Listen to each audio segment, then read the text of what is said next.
melihat ukiran-ukiran misterius di dinding kuil Mesir kuno dan bertanya-tanya, apa artinya ini semua? Kamu tidak sendirian! Selama ribuan tahun, hieroglif Mesir menjadi salah satu teka-teki terbesar dalam sejarah. Tapi hari ini, kita akan membongkar rahasianya bersama-sama. Selamat datang kembali di channel kita. Hari ini, kita akan melakukan perjalanan waktu kembali ke peradaban Sungai Nil yang megah untuk mengungkap misteri di balik hieroglif. Sistem tulisan yang menakjubkan dari Mesir kuno. Siapkan dirimu, karena ini akan menjadi petualangan yang seru. Jadi, apa sebenarnya hieroglif itu? Kata hieroglif berasal dari bahasa Yunani, hieros yang berarti suci, dan glypho yang berarti ukiran. Jadi, secara harfiah, artinya ukiran suci. Orang Mesir kuno sendiri menyebutnya Medunetjer, yang berarti kata-kata dewa. Mereka percaya tulisan ini adalah hadiah dari Dewa Thoth, dewa pengetahuan dan kebijaksanaan. Keren kan? Tidak seperti alfabet kita yang setiap hurufnya mewakili satu bunyi. Hieroglif jauh lebih kompleks dan artistik. Ada lebih dari 1000 simbol yang berbeda. Simbol-simbol ini bisa berupa gambar manusia, hewan, tumbuhan, peralatan, bahkan dewa-dewi. Tapi jangan terkecoh. Ini bukan sekadar gambar biasa. Setiap simbol bisa memiliki beberapa fungsi. Fungsi pertama adalah sebagai logogram, di mana satu simbol mewakili satu kata utuh. Misalnya, gambar kaki bisa berarti berjalan. Gambar matahari bisa berarti hari atau dewa matahari, Ra. Cukup intuitif kan? Fungsi kedua adalah sebagai fonogram, di mana simbol mewakili bunyi. Mirip seperti huruf kita. Misalnya, simbol burung hantu tidak selalu berarti burung hantu, tapi bisa mewakili bunyi R. Simbol mulut bisa mewakili bunyi R. Dengan menggabungkan beberapa simbol fonogram, mereka bisa menulis kota-kota yang tidak mudah digambar, seperti nama atau konsep abstrak. Dan yang ketiga, ada yang namanya determinatif. Ini adalah simbol pembantu yang tidak dibaca, tapi ditempatkan di akhir sebuah kata untuk memberikan petunjuk tentang kategori kata tersebut. Misalnya, jika kamu melihat sebuah kata yang diakhiri dengan simbol pria duduk, itu berarti kata tersebut berhubungan dengan seorang pria atau profesi laki-laki. Jika diakhiri dengan gambar gulungan papirus, itu berarti kata tersebut adalah sebuah konsep abstrak. Cerdik sekali kan? Sistem ini membantu menghindari kebingungan. Jadi bayangkan, untuk membaca satu kalimat saja, kamu harus bisa mengidentifikasi mana simbol yang merupakan gambar, mana yang merupakan bunyi, dan mana yang merupakan penanda kategori. Benar-benar seperti memecahkan sebuah kode. Tulisan hieroglif ini bisa ditulis dari kanan ke kiri, kiri ke kanan, atau bahkan dari atas ke bawah. Bagaimana cara mengetahuinya? Gampang.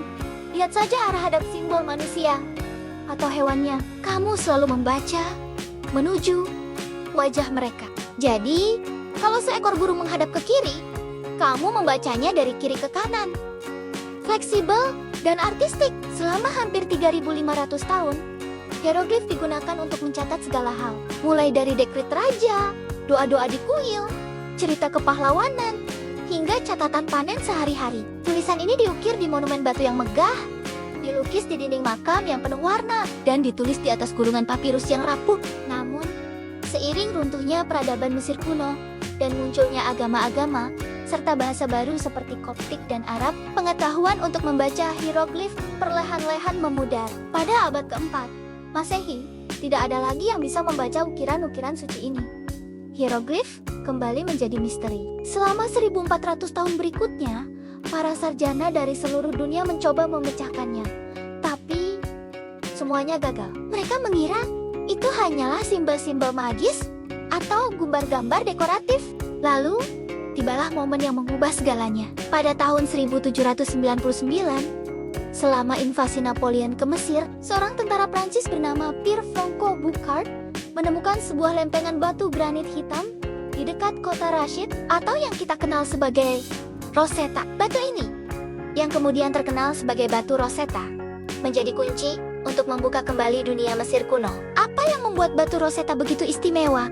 Batu ini berisi teks yang sama, yang diukir dalam 3 aksara berbeda. Hieroglif Mesir di bagian atas, tulisan demotik bentuk sederhana dari tulisan Mesir di bagian tengah, dan Yunani kuno di bagian bawah. Pada saat itu, para sarjana masih bisa membaca bahasa Yunani kuno. Ini seperti memiliki kamus kuno yang sempurna. Berita penemuan ini menyebar ke seluruh Eropa, dan para ahli bahasa berlomba-lomba untuk menjadi yang pertama memecahkan kodenya. Tapi ternyata, ini tidak semudah yang dibayangkan. Butuh lebih dari 20 tahun perjuangan intelektual yang intens. Akhirnya, muncullah seorang jenius muda dari Prancis bernama Jean-François Champollion. Champollion terobsesi dengan Mesir sejak kecil. Dia menguasai banyak bahasa kuno, termasuk Koptik, yang merupakan turunan langsung dari bahasa Mesir kuno. Dia yakin bahwa bahasa Koptik memegang kunci suara dari hieroglif. Champollion menghabiskan bertahan-tahan membandingkan ketiga teks di batu Rosetta. Terobosannya datang ketika dia mempelajari nama-nama raja yang tertulis di dalam bingkai oval yang disebut kartush. Dia berhipotesis bahwa nama-nama penguasa asing seperti Ptolemy dan Cleopatra kemungkinan besar akan dieja secara fonetis atau berdasarkan bunyinya. Dengan menggunakan nama Ptolemy dari teks Yunani, dia mencocokkannya dengan simbol-simbol di dalam kartush pada bagian hieroglif. Ptolemy, dia berhasil mengidentifikasi beberapa huruf. Kemudian, dia melakukan hal yang sama dengan kartush Cleopatra dan menemukan beberapa huruf yang sama, seperti P, T, dan L, yang mengkonfirmasi teorinya. Tapi penemuan puncaknya adalah ketika dia menerapkan pengetahuannya pada kartush raja-raja Mesir asli, seperti Ramses dan Thutmose. Dia melihat simbol matahari yang dia tahu dalam bahasa Koptik disebut Pro, lalu diikuti oleh dua simbol lain yang dia identifikasi sebagai Mes dan Sis. Hermesis. Pada saat itu, dia tahu dia telah berhasil. Legenda mengatakan, dia berlari ke kantor saudaranya, berteriak Jetian Slover, "Aku berhasil!" Lalu pingsan karena kelelahan dan kegembiraan selama 5 hari. Pada tahun 1822, Champollion secara resmi mengumumkan penemuannya, menjelaskan bahwa hieroglif adalah sistem campuran yang kompleks, sebagian piktografik, sebagian silabik, dan sebagian alfabetis. Dunia pun tercengang. Berkat kerja kerasnya, sebuah peradaban yang telah bisu selama 14 abad, akhirnya bisa berbicara lagi. Sejarah, sastra, dan kepercayaan Mesir kuno yang terkunci di dalam simbol-simbol misterius itu, kini bisa kita baca dan pelajari. Kita bisa mengetahui kisah para Firaun, kehidupan sehari-hari rakyat jelata, doa-doa mereka kepada para dewa, dan bahkan mantra-mantra dalam kitab kematian yang mereka yakini akan memandu mereka di akhirat. Semua ini berkat penemuan batu Rosetta dan kejeniusan Champollion. Jadi, lain kali kamu melihat hieroglif, ingatlah bahwa itu bukan sekadar gambar. Itu adalah jendela menuju pikiran dan jiwa.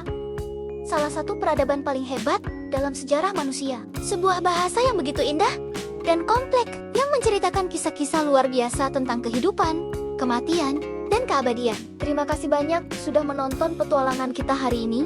Jika kamu menikmati perjalanan kita ke Mesir kuno, jangan lupa untuk menekan tombol like, bagikan video ini ke teman-temanmu, dan yang terpenting, subscribe agar tidak ketinggalan video-video menarik lainnya. Tulis di kolom komentar, peradaban kuno, apalagi yang ingin kita jelajahi selanjutnya. Sampai jumpa di video berikutnya.